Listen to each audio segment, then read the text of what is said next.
Realmente, eu sou suspeito para falar alguma coisa sobre isso, porque quem me conhece de verdade sabe que eu sou um apaixonado por pranchas Fish. Já fazia um bom tempo que eu queria fazer esse vídeo e agora chegou a hora de você conhecer a verdadeira história dessa prancha que tem legiões de apaixonados pelo mundo todo. Você vai conhecer como surgiu e quais os principais nomes ligados a este modelo e como e por que cada vez mais as Fish são amor à primeira vista para quem as experimenta. Fala galera, Sérgio do Velo do Mar, beleza com vocês? Pô, eu fico super feliz de ver vocês aqui de novo em mais este vídeo. E também estou super feliz em ver o canal crescendo a cada dia. É isso aí galera, muito obrigado a todo mundo já antecipadamente. Vamos retornar agora aos primórdios do surf, naquele momento da história onde praticamente houve uma virada de chave, o momento em que o design de prancha mudaria completamente a história do surf. Sim, vamos falar sobre a história das fishboards. A primeira prancha Fish foi criada na Califórnia, mais exatamente ali naquela área de San Diego, em 1967. E agora a parte que vocês não vão acreditar. Por um garoto de apenas 16 anos, chamado Steve Lees. E ela era uma 5,5 com 27 oitavos de largura e 2,5 de espessura. O que realmente foi uma verdadeira revolução para a época, porque as pranchas estavam saindo de tamanhos em torno de 9 pés e indo para algo em torno de 7 pés, o que já era considerado pequeno. Imagina só um garoto de 16 anos fazendo uma 5,5. Originalmente, a primeira Fish produzida por Steve Lees era para a prática do kneeboarding, ou seja, surf de joelho. Os surfistas da velha guarda costumavam dizer que as monoquilhas eram pranchas que você tinha que obedecer à onda. Já com a chegada das triquilhas, o conceito era estraçalhar as ondas, atacando sem dó. Já nas Fishes, tudo isso se juntava e formava uma completa harmonia. Mas para se aprofundar na história das Fishes, antes de tudo, precisamos conhecer realmente o que era o kneeboarding, ou surf de joelho. Não se sabe ao certo em que parte da história surgiu o surf de joelho, mas sabemos que os antigos polinésios, já na antiguidade, desciam as ondas de joelhos tranquilamente. O surfista californiano George Greenough é considerado o grande incentivador do surf de joelho e também um dos pais das atuais quilhas modernas. Para se fazer o surf de joelho eram usadas pranchas bem pequenas, muito largas e com bastante espessura. E também eram usados nadadeiras ou pé de patos para entrar com mais facilidade nas ondas. E era surfada literalmente de joelhos, onde o surfista não chegava a ficar de pé na prancha. Era uma evolução natural do surf, geralmente iniciantes ou garotos, que vinham fazendo uma transição do surf de peito ou body surf, posteriormente usando as famosas belly boards, belly de barriga. Eram pranchas que eram surfadas deitado, de barriga literalmente. Muitas delas até infláveis. E também passando pelos paipos, que eram pranchas feitas de madeira e que também eram surfadas deitada, até enfim chegarem ao passo de começarem a surfar de joelhos. Califórnia, inverno de 1967. Um acontecimento do destino colocava um adolescente de 16 anos, Steve Lees, no caminho que mudaria por completo toda a história do design de pranchas no mundo. Estavam Steve e seu amigo surfando com suas bellyboards, já nessa época munida de quilhas, em frente aos cliffs de Osprey Point, na Califórnia. Em certo momento do surf, um dos surfistas mais velhos acabou perdendo a sua prancha, com cerca de 9 pés, e esta foi parar dentro de uma caverna. Você parece burro!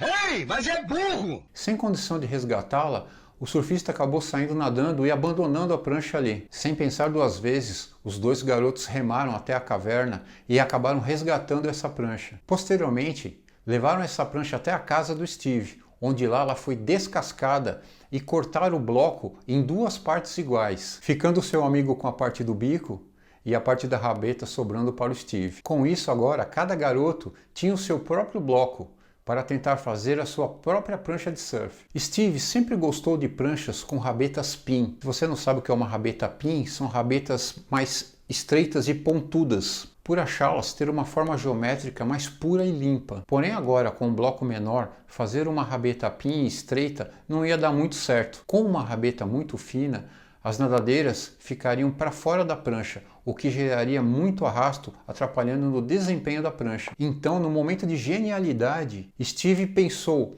se não dá para fazer com uma rabeta pin, vou fazer com duas rabetas pin, surgindo daí o famoso rabo de peixe que conhecemos até hoje. E para o desenho, Steve simplesmente vestiu suas nadadeiras, ajoelhou no chão como se estivesse na posição de surf de joelho e marcou com um lápis o contorno de suas nadadeiras na rabeta da prancha. Depois foi só seguir uma linha limpa até o bico. Algo mais intuitivo que isso, impossível. Depois foi só pegar esse desenho e espelhar do lado oposto para ter a prancha completa. E pronto, estava mudada aí a história do surf, da mais pura e simples forma em que somente um garoto de 16 anos conseguiria fazer. Deixa eu tentar mostrar para vocês na prática realmente como que foi que surgiu esse desenho. Mais ou menos como foi a ideia do Steve. Estou aqui com a minha Fish clássica, que é uma prancha que eu adoro. Você vai ver o rabo de peixe característico que a gente falou até então. Rabeta pin, duas rabetas pin, né? Por que isso? Porque quando ele ficava de joelho na prancha com as nadadeiras ficavam repousadas nessa posição aqui, ó. Então elas não ficavam em contato direto com a água, então não atrapalharia a hidrodinâmica da prancha. Sacou? Deu para pegar qual que é? E disso tudo eu posso tirar duas conclusões. Ou o Steve era o escolhido, um ser supremo que veio a este mundo com habilidades sobre-humanas, ou, meu amigo, o cara era realmente o fulano de mais sorte do mundo. Pois a sua nova criação, com linhas cleans e puras, era simplesmente fantástica. E aí você já tem uma ideia de onde eu tirei o nome deste vídeo, né? Purity. Pureza. E dentro da água não tinha para ninguém. A nova prancha de joelho de Steve era mais fluida, mais controlável, mais estável e muito, mas muito mais veloz que qualquer outra prancha da época. Naquele tempo, o kneeboarding não era visto com bons olhos pelos outros surfistas no line-up. Era praticamente coisa de criança. Eram discriminados, muitas vezes xingados e sempre reprimidos, o que não gerava status nenhum para o surfista. Mas algo começou a chamar a atenção dos surfistas no outside. Steve sempre estava mais deep no tubo e sempre fazia onda até o final, sempre muito mais veloz que todos os surfistas ali e fazendo manobras que a maioria ainda nem sonhava. Steve estava se destacando e seu novo design começou a ser respeitado por todos dentro d'água. 2 anos depois, um amigo de Steve, Jeff Shing, um surfista havaiano que estava estudando em San Diego, um dia, vendo Steve surfar, pensou consigo mesmo: e se eu tentasse ficar de pé naquela prancha, o que aconteceria? Então, certo dia, conseguiu pegar a prancha de Steve emprestada e pela primeira vez alguém ficou de pé em uma fish. Na primeira onda que dropei, pensei que estivesse surfando apenas com os meus pés. Era como se não tivesse prancha. Dava para colocar ela em qualquer lugar da onda que eu quisesse. Jeff ficou tão impressionado com a nova prancha de Liz que não queria mais devolver ao dono. E sempre que Steve não estava surfando, Jeff ia lá e pedia a prancha dele emprestada. Lição número 1: nunca empreste sua fish. Ele perturbou tanto Steve que ele acabou cedendo e fazendo uma prancha para ele e algumas outras para alguns amigos próximos. E aí já estava formada a primeira panelinha dos fish maníacos. E logo mais, todos esses amantes do novo design de prancha começaram a se aventurar e fazer seus próprios protótipos, mas sempre respeitando as bases da prancha original de Liz. E foi o próprio Jeff Shing que acabou dando o nome de Fish à prancha, levando em consideração o formato de rabo de peixe de sua rabeta. Foi formado desde então um grupo de uns 15 a 20 surfistas que estavam sempre ali usando o novo design de Liz. Porém, este tesouro ficou ali escondido nesse grupinho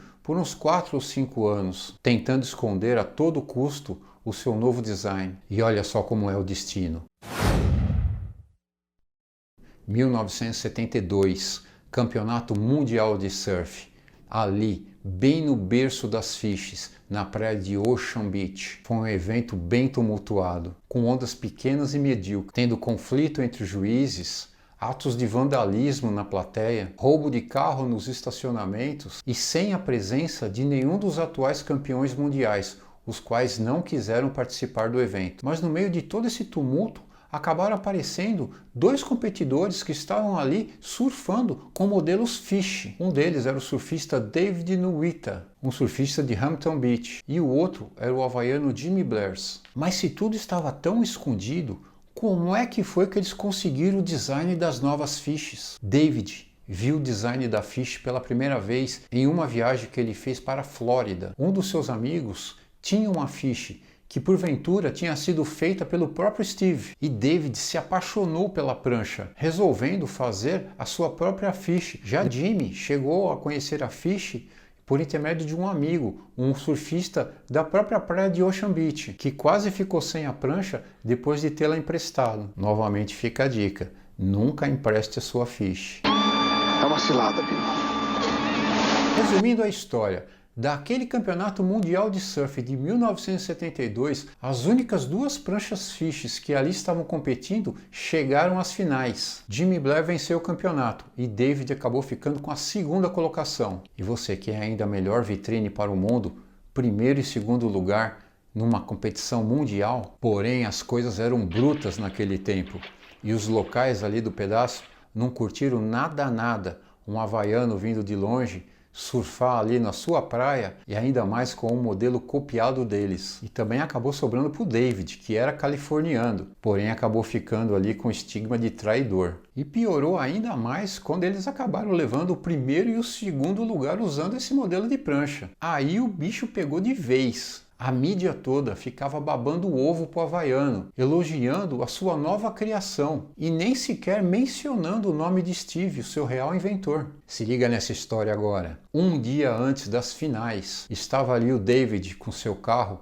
e todas as pranchas amarradas no teto, deixando o seu carro ali dando sopa. Um dos surfistas locais, que estava ali de passagem, acabou vendo essa cena e não conseguiu se aguentar. Acabou roubando a prancha de David de cima do carro. Passou a mão e levou embora, na cara dura. E se liga agora, na manhã da final, um grande nevoeiro logo cedinho encobria toda a praia. O pessoal já todo mundo dentro d'água fazendo seu treino e de repente aparece o quê? A prancha de David pendurada no pier local, quebrada ao meio, com uma faca encravada e embaixo escrito "Good luck, Dave".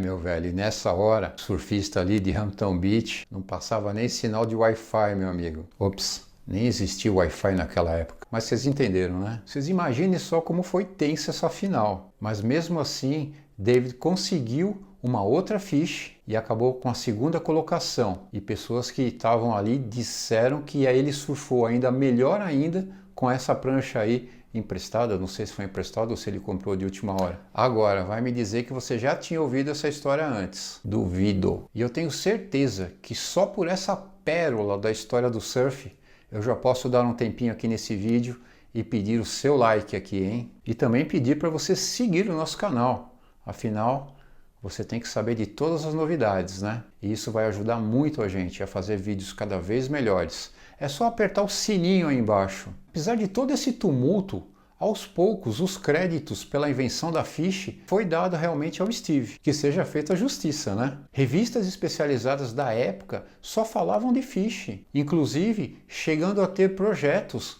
desenhos técnicos com medidas de quilhas e etc. E assim, de agora em diante, não tinha mais como conter a febre das Fishes e das biquílias. Em 1976, um shaper e 4 vezes campeão mundial de surf acabou conhecendo e se rendendo aos encantos das biquílias. Estamos falando de Mr. Mark Richards, que ao ver o surfista Reno Abelira surfando com uma Fish, ficou impressionado com a fluidez e velocidade que aquela prancha conseguia alcançar. E acabou implementando no seu quiver pessoal de competição as biquílias. As biquílias de Mark Richards foram reverenciadas no mundo todo, tornando-se a sua marca registrada até hoje. Sua base foi retirada da prancha de Steve, como todas as outras. Porém, Richard acabou adicionando novos elementos, como tamanhos maiores, wings e outras coisitas mais. Mas o mundo gira, né, meu amigo? E como sempre, as novidades começam a aparecer. Com o surgimento das thrusters, ou pranchas com 3 quilhas, e com a ajuda e o impulso da mídia, estas acabaram se tornando o padrão normal de pranchas, especialmente para os competidores, fazendo com que as fishes ficassem um pouco esquecidas aí durante um tempo.